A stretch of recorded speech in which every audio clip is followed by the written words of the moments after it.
guys! Today we'll be recapping a story called I Thought You Were a Time-Limited Husband. Please like the video and subscribe to the channel. It helps us a lot. Enjoy! The story begins on a stormy evening at the Day Roth mansion, where our girl is completely blind to what is going on as she listens to someone give her a 6-month deadline to kill her husband. She appears confused, prompting the villain-like lady in front of her to yell at her, demanding that she respond and mentioning that she better do a good job considering that she paid money to take her from her family. Still, our lead character, a girl with golden eyes and pink hair, doesn't understand a word until she feels a sharp ache in her head, which triggers a flood of memories, including the fact that her father sold her to this wealthy family. She then realizes that this, middle-aged, angry-looking lady is Cullion de Roth, the stepmother of her husband, whom she married only today. Now that Alice understands what's happening, she promptly apologizes to Cullion, who reminds her that she should not consider herself the Duchess, but rather her pawn. In an authoritative voice, Cullion orders her to ensure that our girl's husband, the Duke, is no longer alive after 6 months, to which she nervously complies. She loses all strength and falls to the floor in a state of confusion as Cullion exits the room and questions what is happening to her. After that, she chooses to check her reflection in the mirror. She's startled to see that she's inside another person's body, but she adores how lovely she appears. That aside, though, she begins to recall the events of what happened to her. She is Han Soo-yeon, a kitchen assistant who isn't exactly a culinary expert, but while carrying out her daily work and attempting to make ends meet, she was involved in a gas explosion incident. That's new. Truck-kun was off duty that day, huh? She feels bad, as she most likely died after that, but in any case, she is no longer Han Soo-yeon, but rather Alice. Fortunately, she still retains memories of Alice and discovers that despite being born into aristocracy, their family was not wealthy, and the one joyful memory she has is of being carried by her mother. Because Alice's father saw her as an added stress between her brother, who would succeed him, and her younger sister, who was unwell, he had her married off to the De Roth ducal family. The name Alice is starting to sound familiar, and the Alice in Wonderland movie is the first thing that pops into her head. This girl is really unserious. She throws such useless ideas aside and recalls reading a novel similar to her own situation, in which the wife was told by her mother-in-law to kill her husband. The couple's story serves merely as an introduction to the novel. The wife's name in the novel was Alice de Roth, the same name she now possesses. Alice is getting lightheaded by the realization that she has to kill someone. Furthermore, she knows that her husband, whoever he is already in a coma, so she can picture him as a lifeless corpse. But as she peeks into the bedroom, she is pleasantly surprised to see a sleeping beauty, which makes her blush all over. As she starts to swoon over his toned body, she swiftly averts her gaze in an effort to control her excitement. Oh my, girl needs to calm down! She then recalls Alice's fate in the novel, shocked to learn that she faces a hanging death sentence for poisoning her husband. It's evident that your mother-in-law is using you as a scapegoat, sweetie.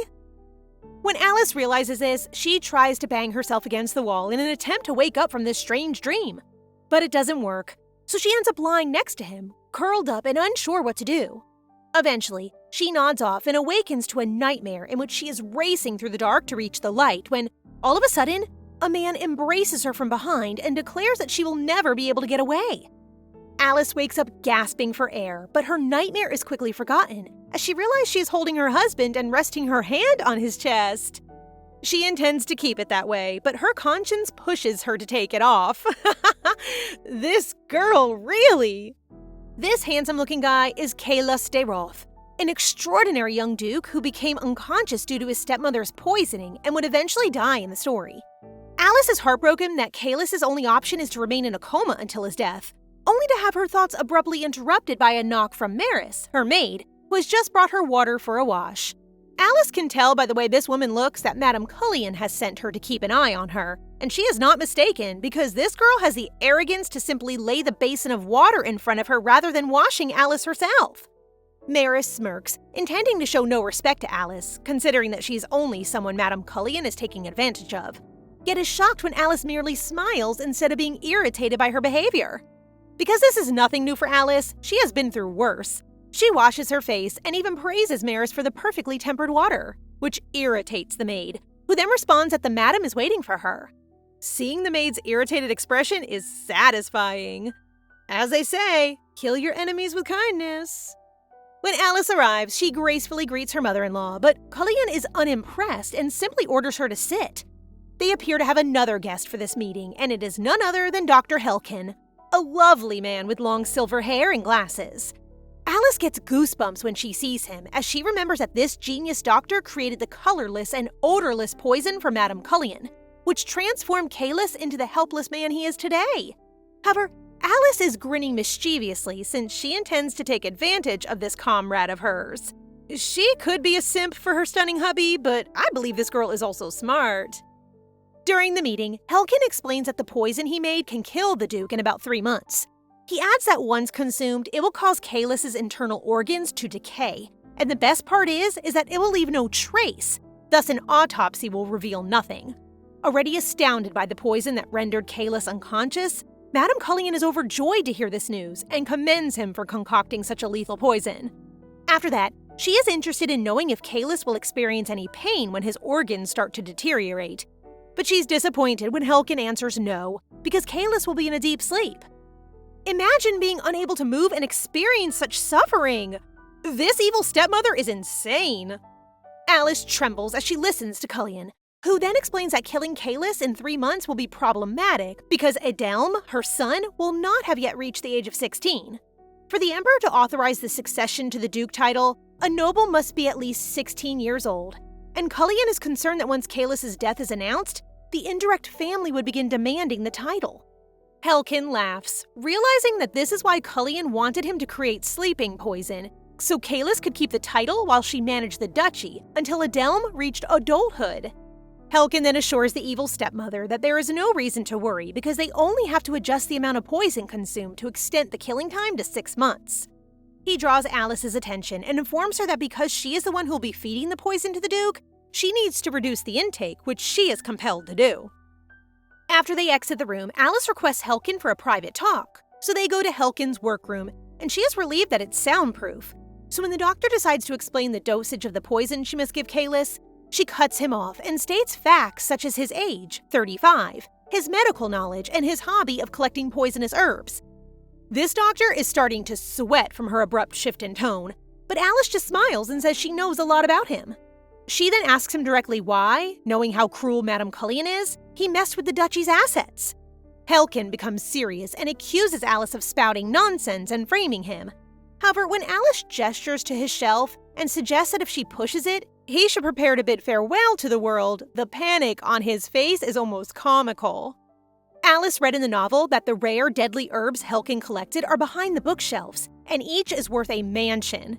When the duchy was in chaos following Kalis's collapse, he stole the family treasure to purchase herbs. He could have bought property or something else, but nope, he wants plants. This guy is crazy! Then, with a seemingly innocent smile, Alice threatens to tell Madame Cullion about it, and Helkin quakes in terror, thinking Cullion will surely chop off his head if she finds out. After that, Alice clarifies that she just wants to do business with him and has no plans to expose him to Cullion. Ooh, she better get both poison and antidote. As she steps into the Duke's chamber that night, she is met by Adolf, the Duke's butler and Kalis's last remaining ally. Even though the medicine isn't helping, Madame Cullion let Adolf give it to Kalis so she can maintain her image as a caring mother. So in order to pull the butler away from Kalis, Cullion brings Alice into the picture and ensures that she gives Kalis poison. Tonight, as the Duchess, Alice is in charge of the Duke's medicine, so she shows him the medication she received from the doctor, to which Adolf is suspicious but has no authority to intervene. After Adolf leaves the room, Alice sits near Kalis but gets startled when this annoying maid bursts into the room, claiming that she's come to verify whether Alice will indeed administer the poison to Kalis as instructed by Madame Cullion. She even demands our girl to hurry up. But instead of becoming enraged, Alice smiles, convinced that this situation is actually favorable to her because having Maris report back to Cullion will make her less suspicious. She then gently assists the sleeping Kalis in drinking the entire bottle of poison before immediately showing Maris the empty vial. When Maris exits the room, Alice goes on to talk with Kalis, assuring him that the drink she gave him was not poison. As expected, she asked Helkin to create an antidote, but it appears that developing an antidote for Kaelus's condition is impossible. Alice, of course, felt he was lying, so Helkin went on to explain that no antidote or divine power works on the poison that was given to the Duke, and that even if they don't continue giving him poison, he is positive that the Duke will die within a year. However, this does not mean that Alice will continue to feed the Duke the poison. In order to deceive Cullion, she ordered Helkin to create something resembling the poison, and he succeeded in creating a bottle of supplements. Alice sighs because she sincerely wants to save Kaelus, but it appears that there's no way to cure him. So staring at his beautiful face and thinking that he will die so early is such a waste. Well, they're just supporting characters, so... Anyway, she notices that his arm slides, so she decides to tuck it in when she discovers that his arm has a festering wound. She already feels awful for him, and the fact that no one spotted Kaelus's severe wounds worries her even more. Despite her failure to save Kaelus's life, she is determined to help him in his recovery from this injury. As she reaches out to examine the wound, a sudden burst of light from her palm catches her completely off guard. After that, she notices that Kaelus's arm is halfway healed, and seeing the light and healing convinces her that she possesses divine power. I like how she's not that clueless. Well, our girl isn't ignorant about such things because she has read so many novels and understands magic and heavenly power. But what confuses her is that the original Alice does not have this kind of power. Armed with this newfound knowledge, she gives it another go, this time placing her touch on the scar to bring the light once more and make Kaelus's arm scar-free. She doesn't understand what's happening to her, but she thinks the gods must have felt guilty about bringing her into the world, and they must have compensated by giving her these abilities. Regardless, she chooses to pat him as a way to end the day before she leaves the room. After that, Kaelus moves his hand and opens his eyes, and oh my goodness, he's so lovely now that he's awake! Alice woke him up! All this time, Kaelus is in a dark place, trying to break free from the black shadows that surround him, and is on the verge of giving up when, out of nowhere, he sees a glimmer of light. With what little energy he has left, he gets to his feet and dashes to it, which jolts him awake. As if he had just woken up from a nightmare, he sits up and rubs his head in confusion. Kaelus's mother died not long after giving birth to him, and his father's mistress, Cullion, who fell pregnant shortly after his mother's death, also lost her baby after birth. This is tragic, but Kaelus's father is a jerk for getting pregnant so soon after his wife died. Cullion is a nameless noble, and after losing her baby, everyone anticipated her to be kicked out. But she was lucky when the Duke fell and became disabled after riding a horse while playing with a barmaid. Karma did get him, though. Following that, scandals harmed the Duke's reputation, forcing de Roth's vassals to hand the duchy to Cullion, as Kaelus was only 2 years old at the time. Look at the adorable baby Kaelus sucking his thumb! After a few years, Kaelus began to mature into a fine young man, which concerned Cullion since he may take her rule, so she attempted to kill him in a variety of ways, including poisoning his food and hiring an assassin.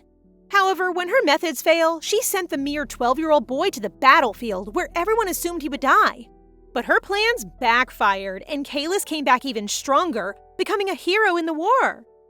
Thanks to his service in the war, Kaelus became Duke at the age of 16.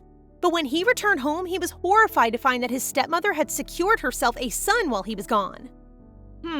Am I to assume that he is his half-brother, or that Cullion had an affair? Anyway, Kaelus couldn't just throw her away because of this, so he moved Cullion to the Annex while he focused on making the de Roth Duchy great again.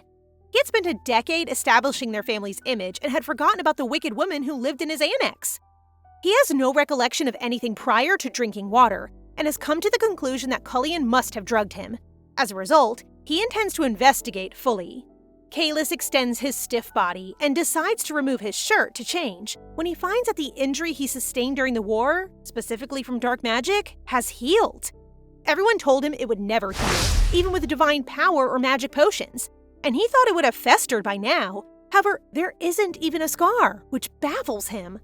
He decides not to think about it right now because he has more important things to worry about, so he leaps through his balcony and visits the shaken Adolf with a proud smile.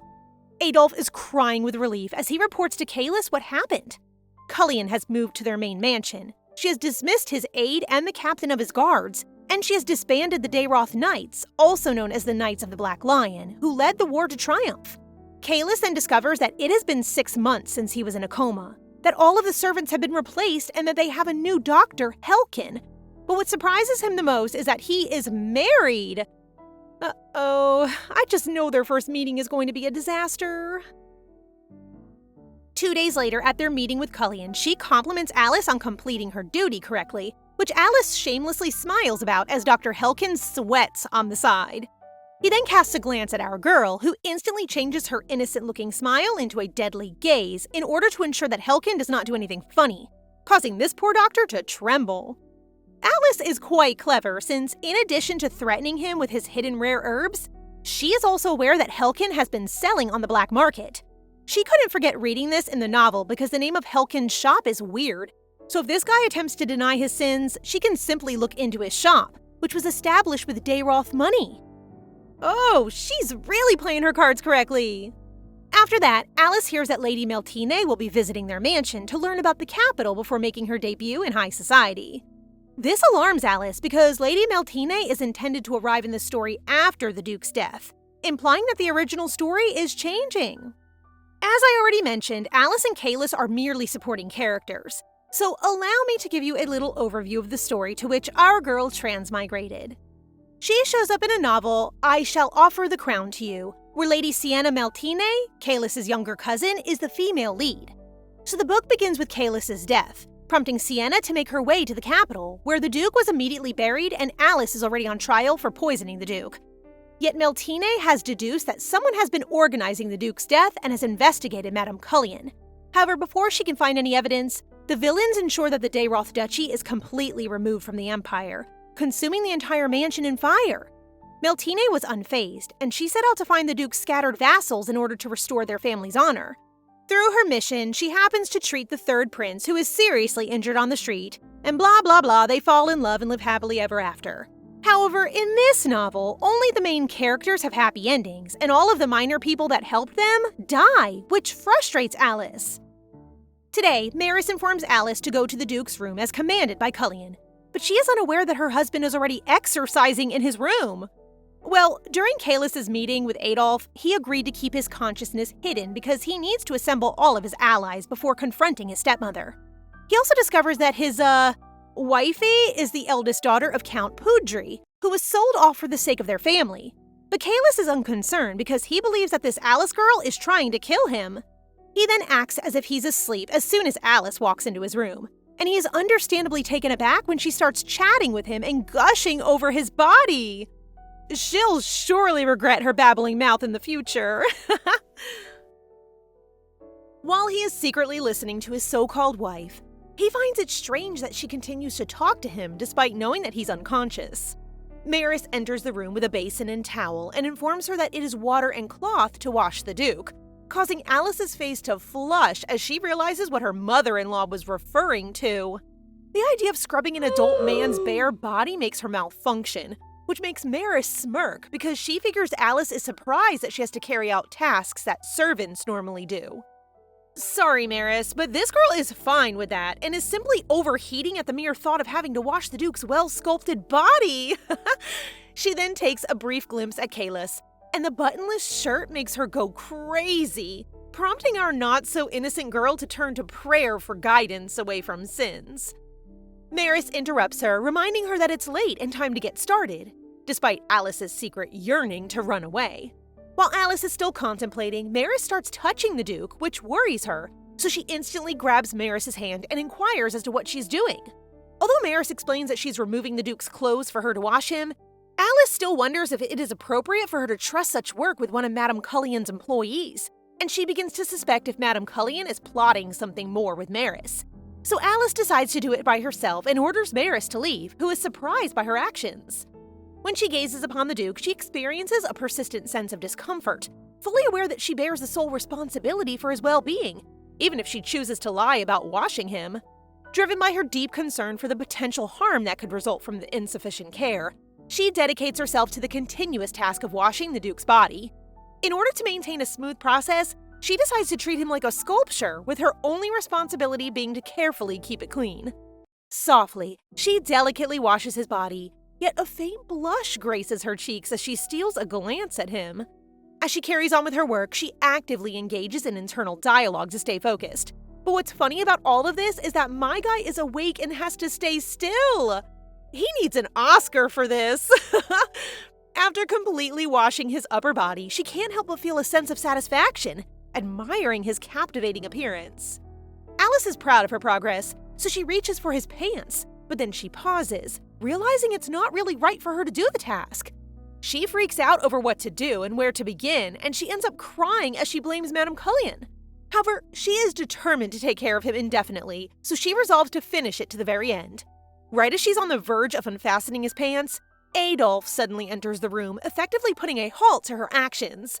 She freezes in place as their eyes meet, realizing she's in trouble as she releases her grip on the Duke's pants. The embarrassment I feel for this girl is really on a different level. Adolphe was actually walking through the corridors when he overheard the servants talking about how the Duchess, who is currently tending to the Duke, and how she's washing his body right now. This news startled Adolphe, forcing him to rush to the Duke's room while Alice gathers herself to avoid appearing suspicious. Just right in time for Mr. Butler. Alice then confronts the butler about his lack of etiquette, urging him to knock before entering, prompting him to apologize, but Maris interrupts their conversation, alleging that, as the butler, his actions are inappropriate. Alice knows that Cullion is already closely monitoring the butler, so she can't give Maris a chance to find faults in him. Alice resolves to help Adolphe and informs Maris that there must be a solid reason for the butler to be in such a hurry, forcing Adolphe to explain that hearing so late that she's washing the Duke all by herself makes him feel horrible. Alice accepts the reason for his acts, but this parasite, Maris, persists in informing Madame Cullion about Adolphe, so she leaves the room. Following that, Alice is curious as to why Adolphe hasn't left yet, preventing her from completing her cleaning of the Duke. She's really invested in cleaning him. Unexpectedly, Adolphe proposes that he will carry on with washing the Duke, which surprises Alice because Madame Cullion specifically assigned her the task. In response, Adolphe clarifies that he doesn't mean to completely take over the responsibility of caring for the Duke. Instead, he suggests that he will simply assist Alice as the task is physically demanding and causes her to perspire. She finds joy in not having to wash the Duke's lower body every day and happily leaves the rest of the task to him. Look at that little angel on her side celebrating. Not today, Satan. Not today. After everyone else leaves, Adolphe discreetly informs the Duke, who is now completely drained from pretending to be unconscious for so long. If exhausted, then why so handsome? Adolphe promptly expresses his regret for being late, while Caylus contemplates Alice's behavior of treating someone's body as if it were dirty. Having endured Madame Cullion's mistreatment and being forced into a marriage, Caylus initially sees Alice as someone who appears frightened and timid. However, after listening to her speak, he realizes that he will have to be careful as she turns out to be quite different from what he initially expected. Adolphe then informs the Duke that he has already sent a letter to Baron Meltine, requesting that he send his daughter over as soon as possible, and that Madame Cullion has received information that Lady Meltine is visiting the capital.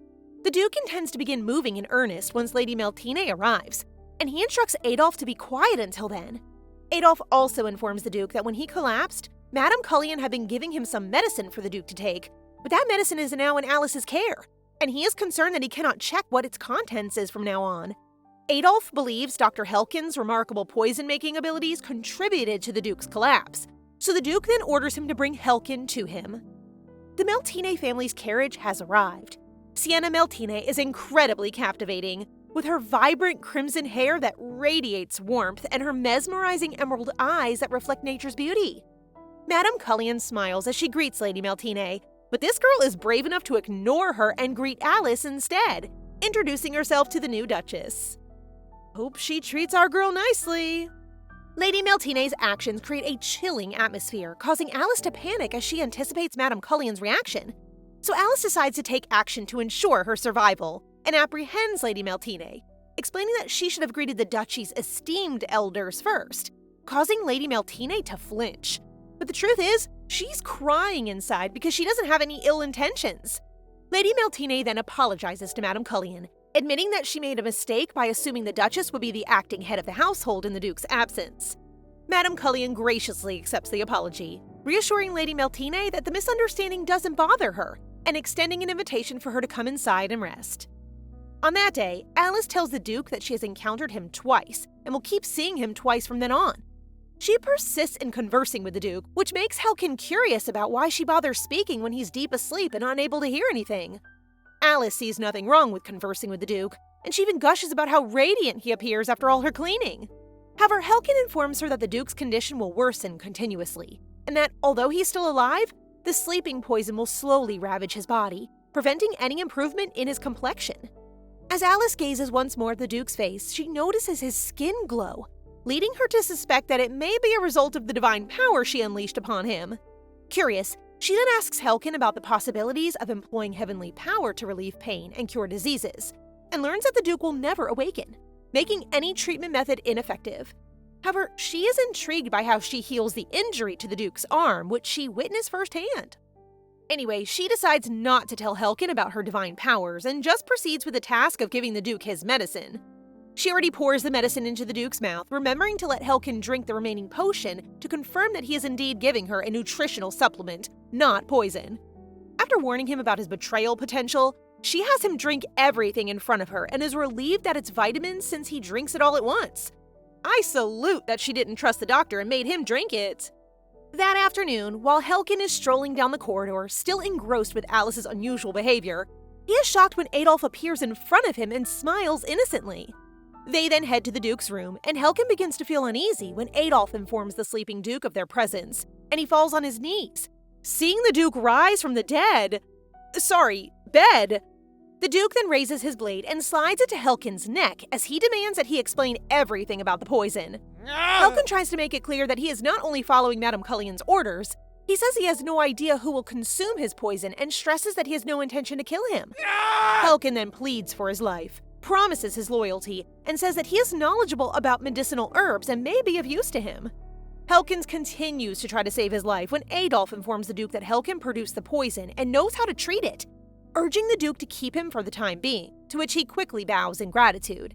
The Duke then discovers that Alice and Helkin have been administering his medicine for 4 days, which is strange as he has also been awake for 4 days. He also learns that he has been drinking nutritional supplements because Alice ordered Helkin to substitute the poison for something else, prompting the Duke to question Alice's true motives. Survival and, probably to see your sculpted body, Mr. Sleeping Beauty. The Duke then instructs Helkin to examine his physical state, and he is startled to learn that the Duke's poison level is low, as if by some miracle. Although the poison has not been totally detoxified, treatment is still possible, and he can prepare the antidote in a matter of days. The Duke then orders him to keep the fact that he is awake a secret from Madame Cullion and Alice, and to act as if he's carrying out Alice's orders as normal. Helkin trembles as he feels the chills from Kaelus's gaze and promises to follow his orders. Dr. Helkin, aka the Triple Agent. After Helkin leaves the room, Kaelus asks Adolf to examine his arm, and he is shocked to discover that his injury has vanished, leaving nothing but smooth skin. Kaelus tells Adolf that the injury had vanished when he awoke, but Adolf explains that it had existed 4 days before when he had given him medical assistance. Adolf also informs him that, in addition to him, Alice is the only person who paid him a visit, which leads Kaelus to believe she's related to how he awoke. During their walk, Lady Maltine expresses her happiness at discovering that they're both from the West and her desire to grow closer to Alice, all while wearing a smile. However, Alice can see through Lady Maltine's insincere words. She knows that Lady Maltine can be kind and just to her own people, but also ruthless towards her enemies, including Alice herself as a member of the Madame Cullion people. Alice suspects that Lady Maltine either wants to gather information about Madame Cullion or use her as a trap.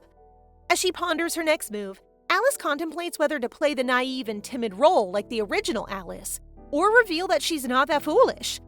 She decides to combine the two reactions, so she smiles innocently, expressing how happy she is to become the lady's friend, and continues to describe how Madame Cullion was extremely vigilant yesterday, forcing her to point out the lady's mistakes.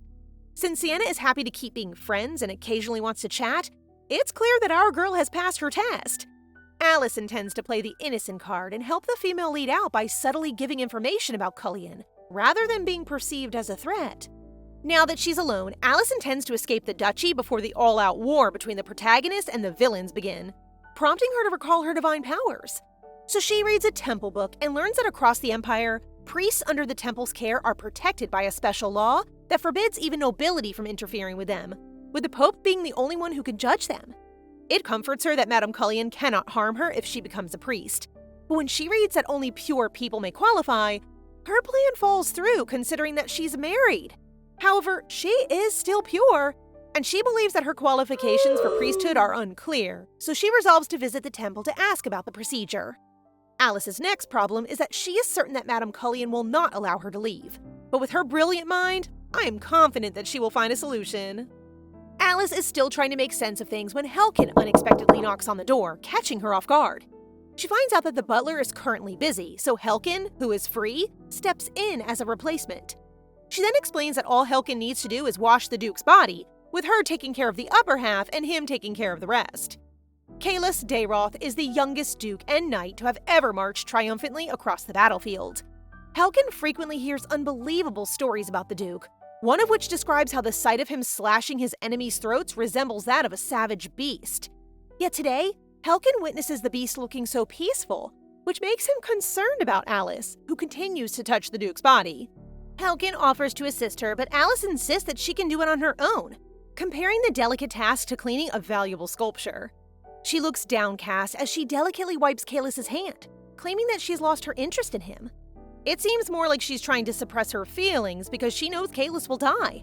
However, her words prompts Helkins to cough even more, raising Alice's suspicions that something is wrong with him. Then she confronts him and demands to know whether he's concealing anything from her, leaving Helkins at a loss for words. The Duke, anticipating the impending disaster, swiftly opens his eyes as a warning while Alice isn't looking, causing Helkin to scream as if he had just seen a ghost, much to Alice's surprise. Can this guy sleep at night? He knows too many secrets. Fortunately, Adolf enters the room just in time to save Helkin, so Alice allows Adolf to complete the duty while she and Helkin leave. Once they leave the room, the Duke lets out a frustrated sigh, expressing his annoyance with Dr. Helkin's slow movements. But what irritates him more is Alice's comments that she doesn't care about him. Nah, he's just upset that he got friend-zoned. No, sculpture-zoned. Kalis realizes that every time she comes to mind, he experiences a sharp discomfort in his throat. Her consistent greetings, peculiar self-conversations, and defiance of Madame Cullion by replacing the poison all greatly disturb him. Given that she will not give him the poison, he's unable to understand what is going through her mind because she is playing the role of a daughter-in-law, and he believes that if she can deceive Madame Cullion, she can also deceive him. My guy has some trust issues, which I understand since Alice appears stupid yet smart enough to play along. Anyway, he inquires about Sienna's whereabouts and wonders how she looks, as it has been 10 years since he last saw his confident and bright little cousin. Adolf then proudly assures him that she appeared to be highly loyal and tenacious, with no traces of timidity, even in front of Madame Cullion. Kalis smiles, knowing Sienna has grown up well, and instructs Adolf to bring her to him at dawn. As Sienna quietly makes her way to Kalis's room that night, he smiles as he greets her, while Sienna, overcome with emotion, is relieved that her older cousin is alive and well. Aw, they're like siblings. They quickly get down to business, and Sienna is all fired up to help him in any way she can, making Kalis feel at ease that he finally has someone he can trust. He needs his knights back to uncover the truth about who put him in a coma, so he asks Sienna, who is a master magician, to go to the temple for a mission. Sienna, Madame Cullion, and Alice are enjoying tea in the garden the following day when our girl gets caught in the middle of their verbal confrontation. Listening to them argue, Alice can't help but find it amusing that Sienna is coming out on top while Cullion can do nothing except grit her teeth in frustration. Alice then groans silently since she still has no idea how to get to the temple, when Sienna, as if hearing her thoughts, declares that she wants to go there. During her conversation with Kalis the night before, he instructed her to make an acceptable explanation to go to the temple, sneak down Rostay Street, and find the Dawn Star Inn. After that, Kalis handed her a slip of paper and told her that once she locates the inn, she should simply present it to an employee, and he will take care of everything else. That being said, Sienna is now in her acting mode and begins crying as she informs Cullion that she wishes to pray at the temple for the Duke's health, which Cullion doesn't like, but is surprised when Alice decides to cut her off, stating that Cullion should allow the young lady. Alice also begins acting, claiming that she may accompany Sienna to the temple, which frustrates Cullion. And I know that if Sienna hadn't been around, she would have yelled at Alice right away. This is Alice's chance, so she has no choice but to be bold and ask Sienna to leave for a moment to talk about private affairs with her mother-in-law, which Sienna agrees to. When the redhead girl exits, Cullion's real colors emerge, and she begins ranting at Alice, telling her that she should have prevented Sienna from leaving the house. Alice, on the other hand, is so used to Cullion's nasty side that she just explains she'll keep an eye on Sienna since if they don't let her go, the lady may begin to suspect them of keeping dark secrets. On top of that, Sienna may write a letter to her family, prompting the Baron to personally assess the Duke's condition.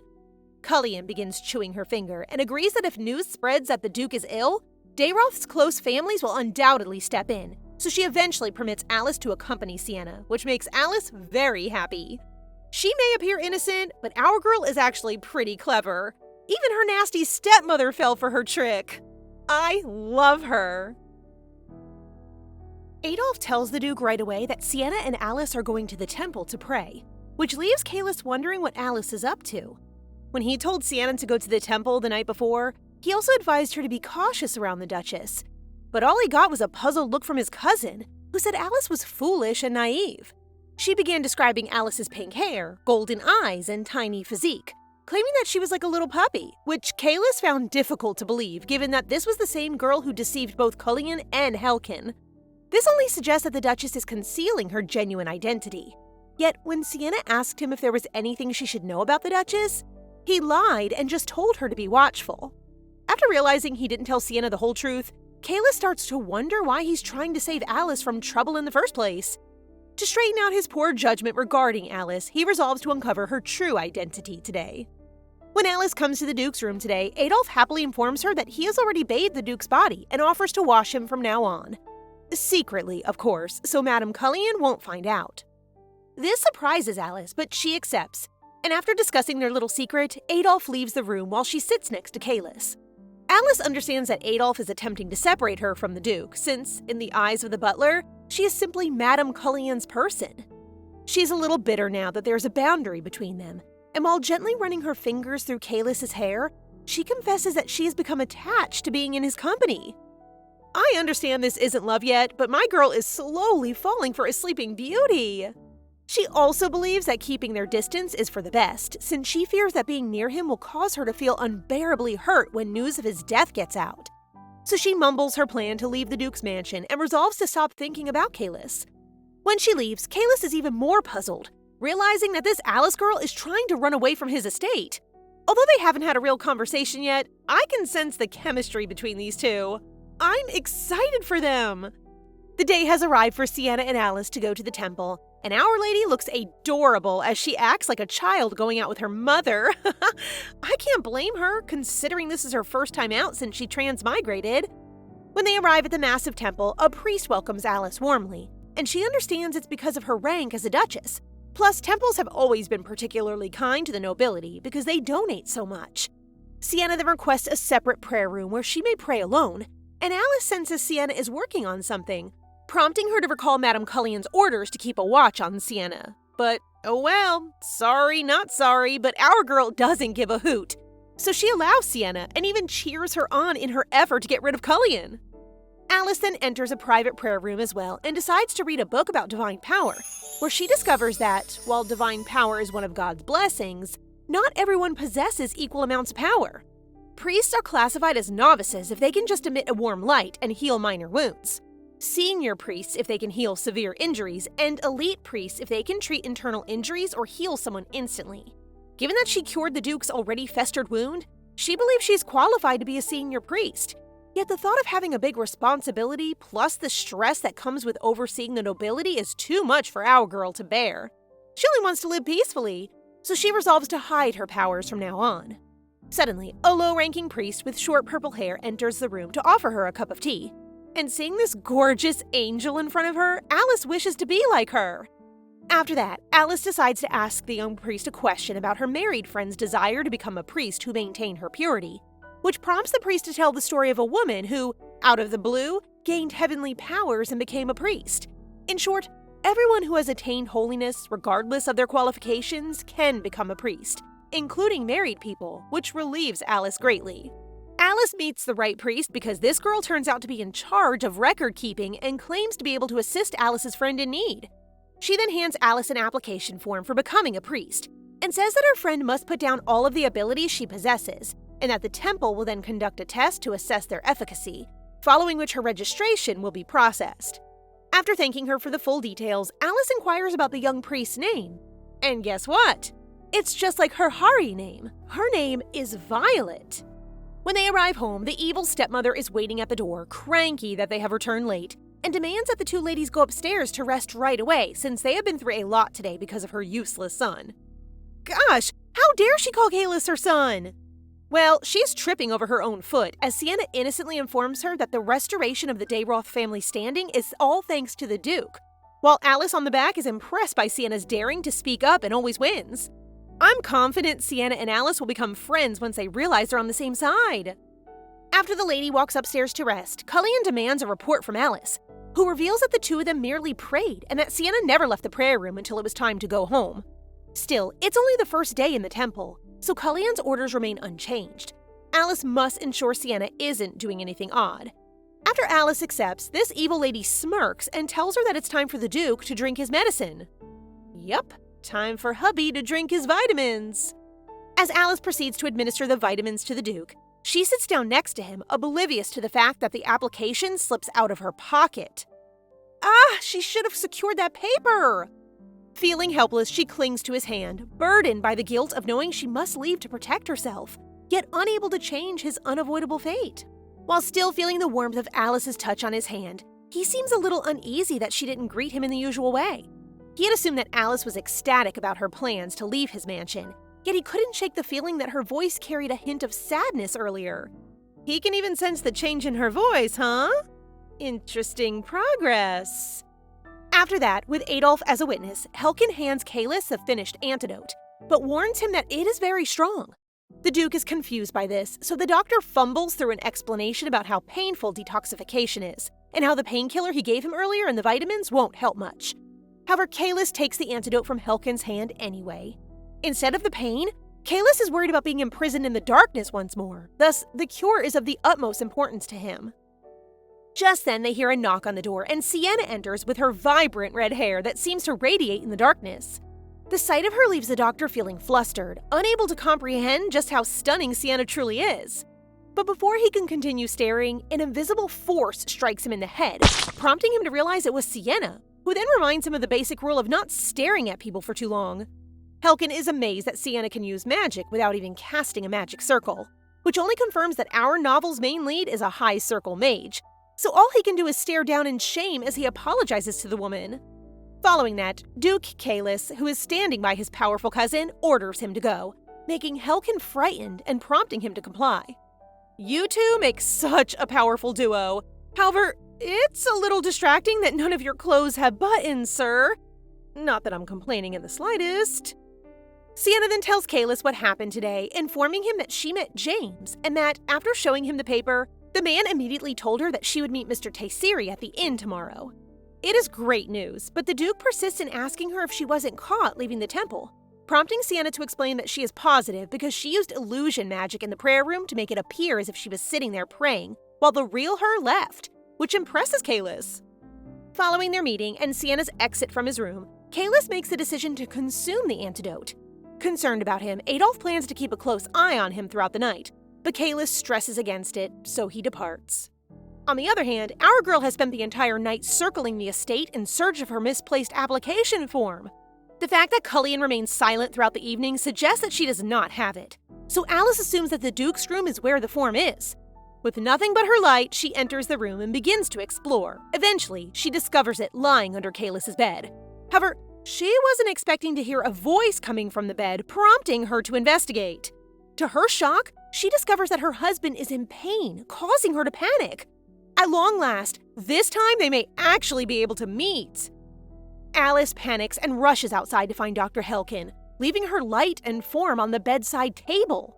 She is panting as she storms into Helkin's workroom, and the poor guy is pulled by the collar to the Duke's room. When they arrive and Helkin sees the Duke's condition, he is convinced that it's only the effects of the antidote, but he just informs our sharp girl that the sleeping poison has spread throughout the Duke's body.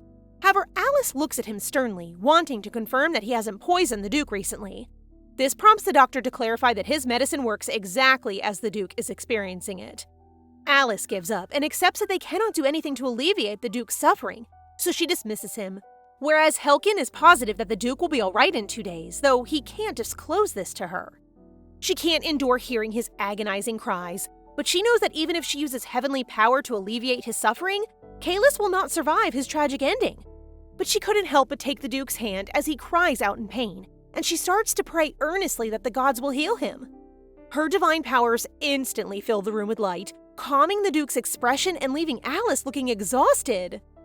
The Duke is drowning in the darkness again, but just like the last time, he opens his eyes as soon as he sees the brilliant light that confuses him. He then notices someone on his bed and discovers a girl sleeping on it. However, as he takes a close look at the girl, he notices her pink hair and recognizes that this is none other than Alice, who looks just like a puppy as Sienna described her. This is his first time seeing her, so say hello to your wife, mister. He then wonders why Alice is sleeping in his room and realizes that his body feels light and painless, just like when he first woke up from a coma. Thinking back, Adolf had previously informed him that Alice was the only person who had left his room the day he woke up, and this time, he wakes up pain-free with Alice by his side. Given that it has happened twice, Kalis is convinced that it is not a coincidence and acknowledges Alice as the person who saved him. Afterwards, he holds Alice, who is sound asleep, in his arms, and he knows, just by feeling her warmth, that it must be divine power. After all, she healed his body in an instant, and only the Pope could have done it. With this information in hand, the Duke is determined to hold on to Alice at all costs, as he needs her power to ensure that he is never trapped in darkness again. Whoopsie! You can kiss your dreams of becoming a priest goodbye, sweetie. Kalis then tucks her into bed and discovers her application form on the table, which he crumpled for the reason that he truly intends to have Alice stay with him. I know, this isn't love just yet, but we'll get there, you guys. The next morning, Alice feels very stressed out since she is sleeping close to the Duke, but seeing that he appears to be fine now makes her feel better. She decides to continue to take care of him until she leaves, at least to ensure that he does not experience pain in his dreams. Imagine how relieved she'll be when she finds out she actually has healed the Duke. Today, Alice and Sienna are returning to the temple, but Alice remains worried about her misplaced application form. However, the fact that Cullion has said nothing to her indicates that no one in the estate found the form, and Alice realizes just how dangerous her plan was. When they arrive at the temple, a guard guides Alice off the carriage, and our girl is surprised by the worker's loving voice, but she dismisses the thought and enters the temple. Alice is now in the prayer room, continuing to read books about divine power, and she discovers that if one practices their divine power, their ability can level up beyond merely healing power, developing a skill of self-defense and even attacking. Imagining that she can use her power on both Cullion and Maris makes her extremely thrilled. I would love to see that as well. Violet then excitedly goes into her room and asks if she wants to go out again today, to which our girl eagerly agrees. The temple occasionally opens its doors to feed the poor and heal the sick, and since Alice has been able to regularly visit the temple, she decided to volunteer at the Poverty Relief Center. Although we know that Alice is genuinely nice, this is all part of her plan to draw nearer to Prion, a senior priest with lush golden hair, whom she has her sights set on. According to what Alice has read in the novel, Prion hails from humble beginnings as well, but he would rise to the position of Pope and bring about much-needed reforms inside the temple due to his extraordinary divine power. However, owing to Violet, Alice has learned information about Prion that was not addressed in the novel, namely that Madame Cullion and Prion are not on good terms. This is because when Lady Cullion visited the temple to offer prayers, she was shoved by a poor man, prompting them to go to court. Cullion refused to let the person go, and as a result, the poor man was put to death, which Prion fiercely opposed, but the court sided with the nobles, and everyone from the religious community to social circles is aware of this. With this information, Alice decides to cancel her plan to submit the priest enrollment application, because she is confident that the news will reach Cullion and prevent her from becoming a priest, since she knows too much about her secret. Worse, Cullion may even kill her in the process. And after all of her reading, she discovers that no one can be forced to become a priest if they possess divine power. So instead of aspiring to be a priest, she intends to make Prion an ally. Meanwhile, Sienna has sneaked out of the temple with the guard from earlier, and as soon as they reach the inn, the guard takes off his ring and transforms into our charming Duke Kalis. Hold just a second. Alice likes his voice before she even realizes it's his? Soulmates! His assistant, Tejiri, greets him cheerfully while the commander of his knights, David, bursts into tears, relieved to see the Duke alive, which surprises Sienna because she has heard that this guy is the invisible grizzly bear of the battlefield. Yes, the big ones are always the softies.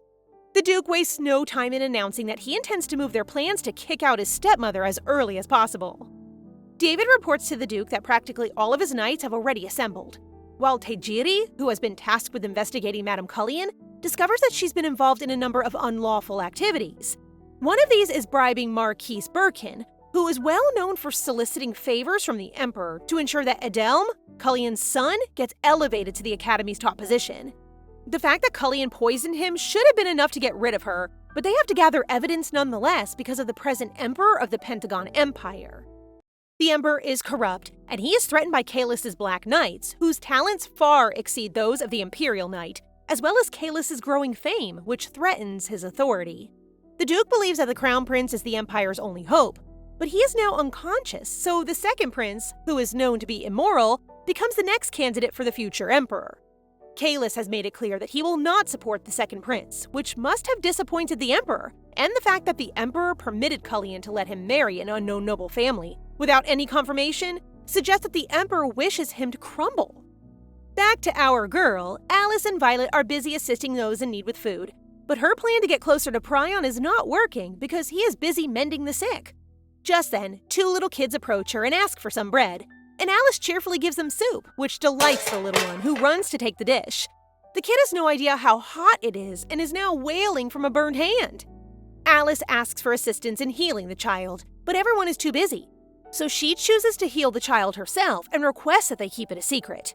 The two children's eyes brighten as they promise not to tell anyone, and they leave with food in their hands, unaware that Prion has witnessed her using her divine powers. Alice intends to reveal her powers to him later, but it is what it is, so she takes this opportunity to request a private conversation with him. Prion leads her to a less busy alley, prompting Alice to hastily explain that she wants to become a priestess and that she will need his assistance. Prion believes Alice is simply concerned since she is married, so he explains that she can still become a priest regardless, prompting Alice to begin her act, claiming that her mother-in-law, Madame Cullion, will undoubtedly block her from becoming a priestess. Seeing how he reacts to hearing Cullion's name, Alice continues, claiming that she was abandoned by her own family and that her marriage is arranged, so she begs the High Priest to help her start a new life, and as expected, Prion pledges to assist her in any way. Smart, but I don't think your husband will let you, Missy. Alice is so pleased that she grabs the High Priest's hand to thank him, making him blush and ask her to let go. He then suggests that they talk about ways to keep Madame Cullion from preventing Alice from becoming a priest. As they walk inside, they are oblivious of Kaelus's presence, who is surprised to learn that the High Priest will assist Alice. He believes that if the High Priest supports Alice, even if Cullion puts pressure on them, the temple will still help her. Plus, the High Priest also hates the madam, leading him to believe that Alice has indeed found the perfect person to work with. Though Kaelus knows that clinging onto her isn't the right thing to do, the thought of letting her go feels impossible, and he's willing to sacrifice everything just to keep her close. That sounds like something a red flag would say. After a few days, Alice learns from Madame Cullion that they'll be inviting High Priests to the estate. Despite their holy power having no effect on Kaelus's condition, Madame Cullion makes an effort to appear as though she's taking care of the Duke for everyone to see. This is why she invites the High Priests over every month, and they cannot decline her due to her unwavering large-scale temple donations. The following day, Alice shares all the details with the High Priest, Prion, who quickly determines that it's an excellent chance for him to personally visit the estate. He then smiles and suggests that she reveal her intentions to become a priest on that day, which she instantly approves. However, when the day finally arrives for her to leave, she feels bad for the sleeping Kaelus, yet she breathes out, reassuring herself to release any lingering connections. She's snapped out of her thoughts when the maid knocks on her door, letting her know that the High Priest will be arriving soon, and before she leaves the room, she glances at Kaelus, expressing her regret for leaving him. Soon after, the temple's carriage arrives, and as the High Priest steps out one by one, Madame Cullion is surprised to see the High Priest Prion. Kaelus, the High Priest, greets her, but she apprehends him for bringing someone unexpected with him. High Priest Prion quickly extends a personal greeting to her, but her mood remains unchanged, causing our lovely guy to smile as he mockingly informs her that her son is still in critical condition, but she still acts unconcerned, which infuriates her. Love how he says it innocently while this old hag is getting high blood pressure. To keep her from reacting, Prion clarifies that since she has been regularly contributing money to the temple, he promises to do everything he can to convey her efforts to their god. He then turns to Alice and smiles, urging her to guide them to the Duke's room. Alice watches in awe as the priests conduct a healing session in the Duke's bedroom. The room is alive with the glowing energy of the High Priests, and she can't help but notice how much warmer and brighter it feels when they all come together to channel their holy power. After that, Madame Cullion quickly whispers to High Priest Halis that she'll send him the donations, which he gladly accepts and declares that they'll be going. However, Prion abruptly interrupts, stating that they have another task to complete, which leads him to explain that he came to the duchy to bring a new priest back with him, prompting Alice to step up and express her desire to become a priest, which shocks everyone. Alice goes on to reveal that she can use holy power, likes to test it, and wants to spend the rest of her life serving God, dedicating her daily prayers to the Duke and her mother-in-law. However, Madame Cullion starts to shake with fury, shouting at her that she can never become a priest. She wonders who instilled that silly idea in her mind and rushes to her as if she's completely going insane, catching Alice off guard. Just in time for Prion to block her, leading Madame Cullion to remind him to move aside, as he is getting in the way of their family's issue. However, Prion insists that Alice's desire to become a priest signifies that the matter now extends beyond just the duchy. As the tension rises, Alice worries that the High Priest will face the majority of the blame, leading her to step in and explain that she specifically sought High Priest Prion's assistance and pleads with Madame Cullion to permit her. However, it only fuels Madame Cullion's anger, making her want to slap Alice right away. But everyone freezes as they hear a sound coming from the bed, and they're all stunned to see the Duke open his eyes. The Duke then sits on the bed, prompting a wave of reactions from everyone, which makes Madame Cullion's eyes widen in astonishment. Our very own Sleeping Beauty has finally graced us with his presence! Kalis then inquires coldly if Alice is the Duchess, forcing Madame Cullion to stutter and explain that after he collapsed, she had to take over the duchy and bring in Alice as his wife to help her care for him. Then, High Priest Prion steps in, asserting that the Duchess has expressed her desire to become a priest. This elicits a response from everyone, but Kalis silences them by instructing Prion to come back in a month. He informs him that he is currently confused and expects his condition to stabilize within that month, allowing them to understand the Duchess's decision by then. Okay, Mr. Best Actor. He then lets his stepmother, Sienna, and Adrian leave, claiming he wants to chat with the Duchess as husband and wife. Sir, that sneaky smile screams, "I can make you stay, and I am so ready for it!" The words husband and wife echo in our poor girl's ears like Kalis is preparing to grill her at any second. And for the first time in forever, Alice would prefer to be with Cullion than in the same room as the Duke. Sorry, dear, but even your evil mother-in-law decides to follow Kalis's orders, leaving her alone with Kalis. So she decides to get down on her knees and begs Kalis not to kill her, while explaining that she's not Cullion's puppet and that she never followed the madam's order to kill him. However, she is taken aback when she sees Kalis offer his hand to her while calmly stating that he knows she's not a bad person. Look at that beautiful face! Oh my goodness, sir! Can your broad shoulders fit through doors? Whoops, I got distracted. Anyway, they decide to take a seat, and Kalis quickly straightens out the misunderstanding and swears that he has no intention of killing her, because he knows that it is only through her holy power that he has regained consciousness. Alice should be relieved by the news, but she's disturbed that Kalis is aware of her holy powers. And now that she thinks about it, it has been a month since she used her holy power to heal his scar, implying that he has also been conscious for that time. This is a nightmare because, oh my goodness, the thought of him catching her swooning over his, spectacular physique while washing that dazzling body is just too much. And let's not forget those moments when she wasn't exactly ladylike as she insulted Madame Cullion and Maris. Thankfully, Kalis appears to be embarrassed as well, so he decides to lie and claims that he was only in and out of consciousness and has only now regained full consciousness. Hearing that makes our girlie sigh with relief, but she questions why he pretended not to know anything earlier, prompting him to explain that he only did it for her sake, as having holy power strong enough to heal someone who's already dying is extraordinary. Only Prion has that much power in the Empire, so if the priest discovers she has it, she will earn both supporters and enemies, and she may even become involved in a power struggle as a result. After explaining this, our guy wastes no time in asking Alice to stay by his side. But our girl shoots him down with a solid no. Kalis tries to persuade her by offering her money, power, or whatever she wants, but she is adamant about leaving the estate. Money and power don't work on her, so Kalis decides to lean forward and offer his body as compensation, and my guy says that while smiling charmingly. Oh dear, I would have said yes immediately. Our girl almost gives in, but she mentally slaps herself and refuses since Madame Cullion will surely kill her if she stays. Yup, staying alive over love life is still the better choice.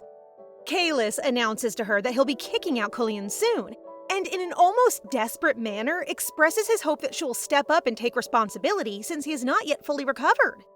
He then grabs her hand and swears never to put her in danger, but their talk ends when Adrian knocks on the door. That evening, Alice slips out of her room to see Helkin and asks if the Duke really has fully recovered, as she is concerned that Kalis will pass out before he can kick out Cullion. Upon entering the doctor's room, Alice notices the chaos and immediately thinks of the madam, who must have been the one who stormed in and became so enraged that the Duke recovered. Poor Helkin stands up, still looking messy, making her feel somehow awful for him. Regardless, she becomes serious and asks if the Duke has truly recovered.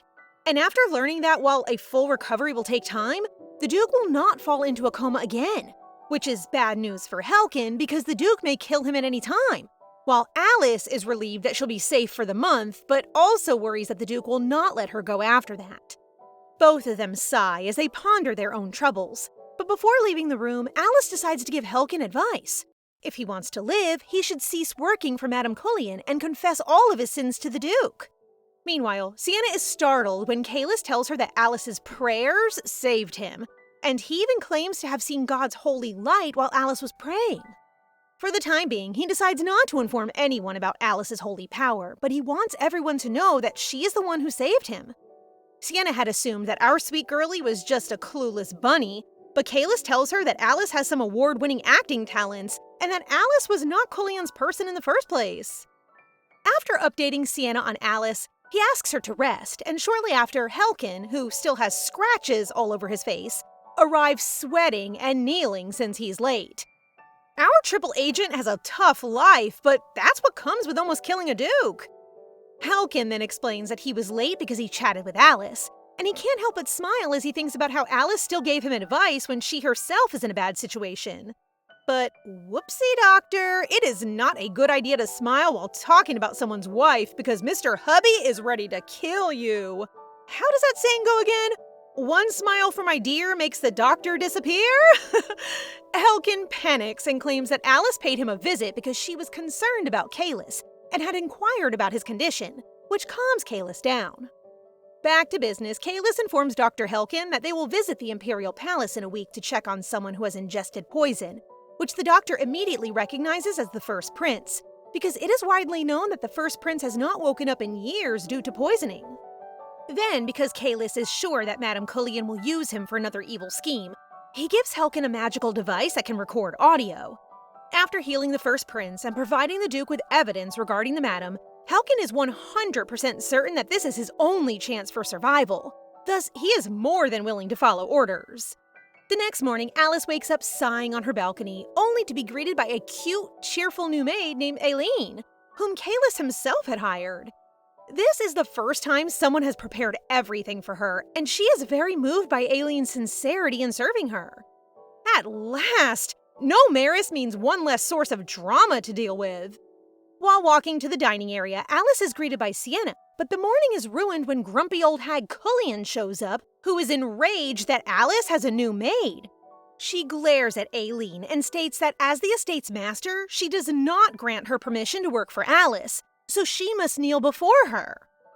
Gosh, this old hag really has no chill. Are you going through menopause, lady? Of course, Alice will not let anything terrible happen to her new maid, so she requests the madam not to punish Aileen, and Sienna agrees. This just enrages the madam, who lifts her hand and prepares to slap our girl. But to everyone's shock, Sienna steps in to defend Alice and ends up getting a heavy slap herself. As our novel's main lead glares at the madam, the old hag flinches, but just as the situation is about to get out of hand, Adrian walks in, and Madame Cullion takes the opportunity to run upstairs. That was a total girl crush moment. As soon as the witch leaves, Alice checks on Sienna and is horrified to see that her cheek is severely swollen. She begins yapping because she can't believe the madam hit Sienna's gorgeous face, which causes the red-haired girl to chuckle and explain that she took the hit because she figures Alice may go flying if she were the one to get struck. Excuse me? What in the name of science is this chemistry between the two? Anyway, Alice requests that they go somewhere where no one can see them so that she can treat her swelling cheek secretly.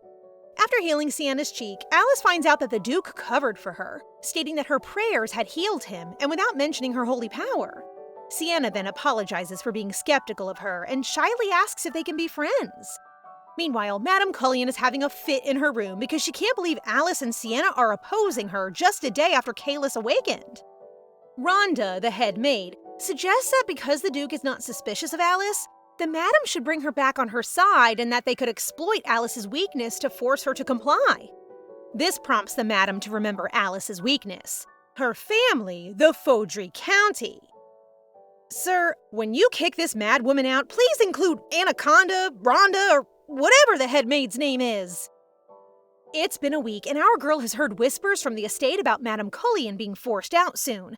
But what gets Alice uneasy is how quiet the mansion remains.